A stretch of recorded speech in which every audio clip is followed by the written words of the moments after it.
جی دوسرا سوال ڈاکٹر صاحب میرا یہ ہے کہ آپ کی کتاب مظلوم شہید یا شہید مظلوم حضرت عثمان غنی رضی اللہ تعالیٰ عنہ کے بارے میں، اس کو پڑھنے کے بعد احساس ہوا کہ یہ نظام خلافت سے متعلق ہے سوال، کہ جب خلافت قائم ہو جائے تو جو منافقین ہوں یا جو یہودی اسلام کا لبادہ اوڑھ کے سازشیں کرنا شروع کر دیں، تو اسلام میں کوئی ایسی چیز نہیں کہ ان کو مطلب کاؤنٹر کیسے کیا جائے؟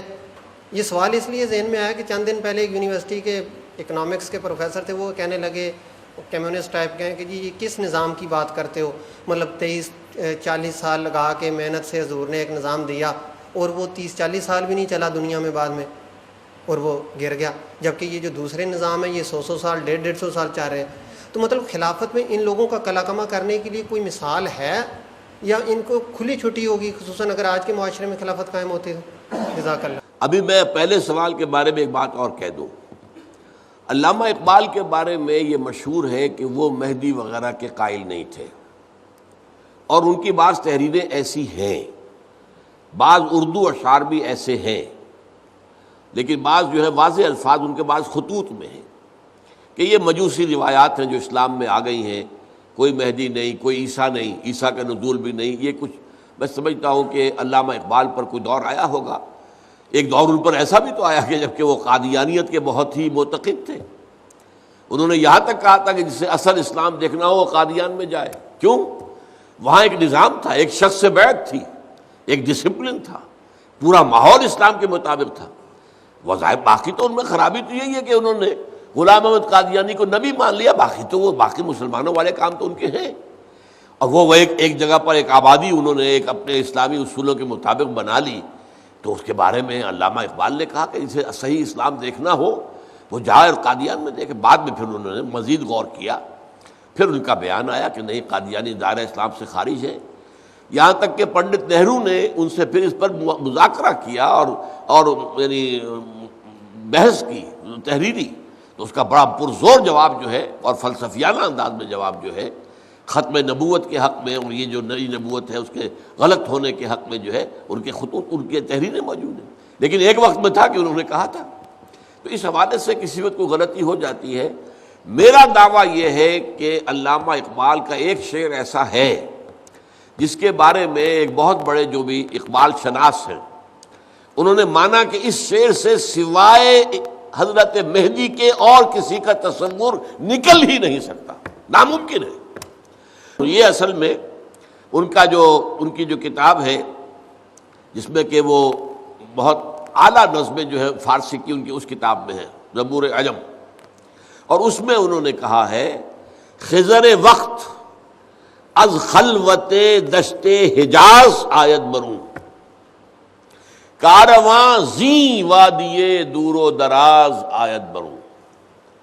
وقت کا خضر، وقت کا رہنما، یعنی یہ جیسے مجدد وقت کا خضر، وقت کا رہنما، خلوت دشت حجاز کی کہ صحرا کی دشت میں سے برآمد ہوگا، اور کارواں قافلہ جو ہے وہ اس وادی دور و دراز، وادی سندھ جس میں ہم آباد ہیں، یہاں سے چلے گا۔ اب اس میں اصل میں دو حدیثوں کی علامہ اقبال نے وضاحت کر دی ہے۔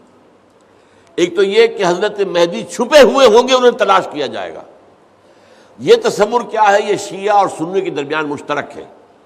شیعہ کا بتا چکا ہوں کہ وہ غار میں چھپے ہوئے 1200 برس سے، وہاں سے نکلیں گے، اور ہمارے ہاں بھی جو روایت ہے وہ یہ ہے، حضرت ام سلمہ رضی اللہ تعالی عنہا حضور کی زوجہ محترمہ، وہ ان کی حدیث ہے کہ عرب میں ایک بادشاہ، ایک خلیفہ کے انتقال کے بعد خانہ جنگی شروع ہو جائے گی، اور اس وقت پھر ایک شخص جو ہے وہ بھاگ کر مدینے سے مکے میں چھپ جائے گا۔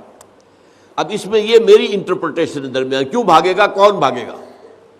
یعنی یہ تو ہے حدیث میں کہ عرب میں خانہ جنگی ہوگی اور اس وقت ایک شخص مدینے سے بھاگ کر مکے میں چھپ جائے گا، کیوں بھاگے گا، کون بھاگے گا؟ وہ میری اپنی انٹرپریٹیشن ہے کہ وہ ایسی شخصیت ہوگی کہ لوگ اس کی طرف دیکھ رہے ہوں گے کہ اس کرائسس کے اندر ہی شوڈ کم فارورڈ۔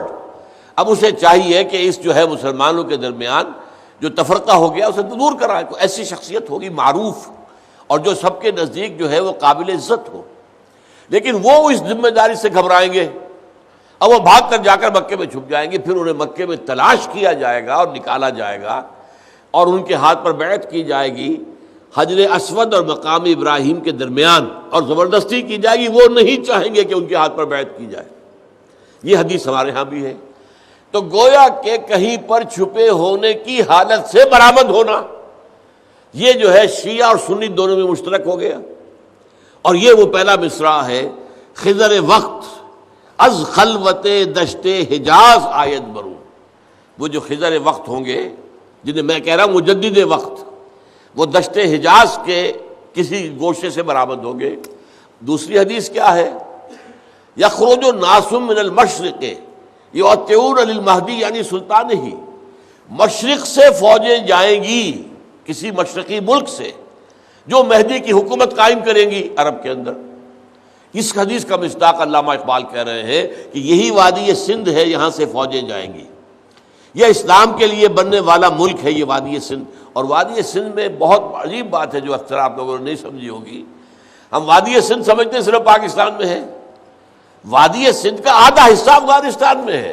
یہ اصل بات سمجھیے کہ ہوتا کیا ہے، جیسے درخت ہے جا رہا ہے، اس کی شاخیں ادھر بھی پھیلی، ادھر بھی پھیلی، ادھر بھی پھیلی، ادھر بھی پھیلی، تو چاروں طرف پھیلی نا۔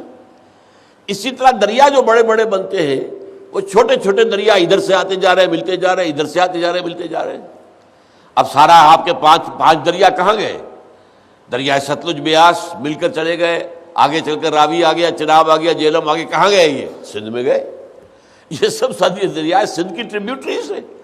پھر اوپر ایک دریائے سواں ہے، اور ایک اس سے اوپر بھی اور آتا ہے جہاں ہیرو، دریا ہیرو، اور یہ وہ چلتے رہتے، چھوٹے چھوٹے دریا تو بے شمار ہیں۔ آپ جب جاتے ہیں موٹر وے پر تو فلاں برج آ گیا، فلاں برج آ گیا، ہم تو صرف 5 دریاؤں کے نام جانتے ہیں، ستلج بیاس راوی چناب جہلم، اللہ اللہ خیر صلی اللہ۔ بیاس تو یہاں آتا ہی نہیں، ہو تو وہیں کا وہیں جو ہے ستلج کے اندر گم ہو جاتا ہے۔ اسی طرح افغانستان کے سارے دریا آ رہے ہیں، وہ بھی تو سندھ میں آ رہے ہیں۔ دریائے کابل کہاں سے آ رہا ہے؟ اور یہ جتنے جو ہمارے ہیں جو سرحد کے اندر جو درے کہلاتے ہیں، دریائے گومل ہے، دریائے ٹوچی ہے، ہر ایک میں ایک دریا آ رہا ہے، دریائے ٹوچی، دریائے گومل، ہر وادی میں سے ایک دریا آ کر اور کہاں جا رہا ہے؟ سندھ کے اندر۔ تو در حقیقت وادی سندھ جو ہے وہ یہ مشرقی علاقہ، یہ ہے پنجاب، اور جو آج پاکستان میں داخل ہے۔ اوپر سے آپ کو معلوم ہے دریائے گلگت آ رہا ہے، دریائے ہنزا آ رہا ہے، یہ سب آ رہے ہیں دریائے سندھ کے اندر۔ اس وادی سے کارواں چلے گا۔ علامہ اقبال نے چونکہ جو پاکستان کا تصور پیش کیا تھا تو اس کے اندر یہ چیز شامل تھی کہ اگر ہمیں مل جائے یہ ملک، مغربی پاکستان، مشرقی پاکستان کی بات ہی نہیں تھی اس وقت، اگر ہمیں مل گیا تو ہمیں موقع مل جائے گا کہ ہم یہاں اسلام کے چہرے پر جو بدنما داغ اور دھبے آ گئے تھے عرب امپیریلزم کے دور میں، ملوکیت آ گئی، تو اس کے دھبوں کو دھو کر صحیح اسلام کی شکل پیش کر دیں۔ یہ تھا نظریہ پاکستان، جو ہم نے ابھی تک اس پر عمل نہیں کیا، اسی لیے پاکستان ڈگمگا رہا ہے، اس کو سٹیبلٹی نہیں ہے۔ وہ ہر وقت جو ہے وہ ایسا معلوم ہوتا ختم ہو جائے گا، ختم ہو جائے گا۔ دنیا میں تو کہانیاں ہیں، تھنک ٹینکس کہہ رہے ہیں ختم ہو جائے گا، بلکنائزیشن ہو جائے گی، ٹکڑے ہو جائیں گے، ختم ہو جائے گا، وغیرہ وغیرہ۔ تو اس حوالے سے یہ شعر جو علامہ احمد جاوید صاحب ہیں، بہت بڑے مفکر آدمی ہیں، آپ نے ٹیلی ویژن پر ان کے بہت سے مذاکرات وغیرہ سنے ہوں گے، جو ہمارا اسلامی مشرقی فلسفہ ہے اس پر ان کی بڑی گہری نگاہ ہے۔ اگرچہ انہوں نے یہ کہا کہ یہ شعر میں تو نکلتا ہے تو مہدی ہی نکلتا ہے، لیکن محض شعر کی وجہ سے ہم یہ نہیں کہہ سکتے کہ علامہ اقبال جو ہے مہدی کے قائل تھے، جبکہ ان کی وہ تحریریں بھی موجود ہیں۔ لیکن اس کی جو توجیہ انہوں نے کی وہ میں اس سے اتفاق نہیں کرتا۔ میری توجیہ یہ ہے کہ علامہ اقبال کے ہاں 2 چیزیں چل رہی ہیں ساتھ ساتھ، مرج البحرین یلتقیان بینہما برزخ لا یبغیان۔ ایک ان کی فلسفیانہ باتیں ہوتی ہیں، عقلی باتیں، ان کے اندر ایک محدودیت ہے، دین کی باتیں اس پورے کے پورے عقلی ترازو میں پوری نہیں اتر سکتی۔ دین ماورا ہے، عقل سے ماورا ہے، عقل کے خلاف نہیں ہے، عقل سے ماورا ہے۔ لیکن ایک ان کی جو ہے شاعری، جو رات کو خاص طور پر شاعری کرتے تھے، وہ الہامی ہوتی تھی، اس میں وہ دین کے اور الہامی جو پہلو ہیں وہ سارے کے سارے موجود ہیں۔ تو شاعری میں وہ یہ کہہ رہے ہیں، خضر وقت از خلوت دشت حجاز آید برون، کارواں زی وادی دور و دراز وادی سندھ آید برون۔ یہاں سے فوجیں جائے گی، گویا کہ یہاں پر پہلے اسلام کا نظام قائم ہو جائے گا، پھر جب وہ وہاں پر ظاہر ہوں گے تو وہاں پر، یعنی اس کے اندر یہ چیز امپلائڈ ہے کہ اربوں میں دم نہیں ہوگا، عرب کھوکھلا ہو چکا ہے عیاشی سے، اور پیسہ جو اس کے پاس آیا ہے کثرت کے ساتھ، اور ظاہر بات ہے اس سے قومیں تو کھوکھلی ہو جاتی ہیں۔ عرب بحیثیت مجموعی امت مسلمہ کی قیادت سے معزول کیے جا چکے ہیں۔ کب معزول کیے گئے؟ 1258 میں، جب یہ ہے کہ آخری خلیفہ جو تھا عباسی مستعصم باللہ، اسے تاتاریوں نے محل میں سے گھسیٹ کر باہر نکالا اور ایک کسی جانور کی لاش میں لپیٹا اور سڑک پر ڈال دیا اور پھر گھوڑے دوڑا دیے۔ دیٹ واز دی پوائنٹ کہ اس کے بعد سے عربوں کو قیادت نہیں ہے عالم اسلام کی۔ اس کے بعد قیادت آئی، وہی تاتاری مسلمان ہو گئے۔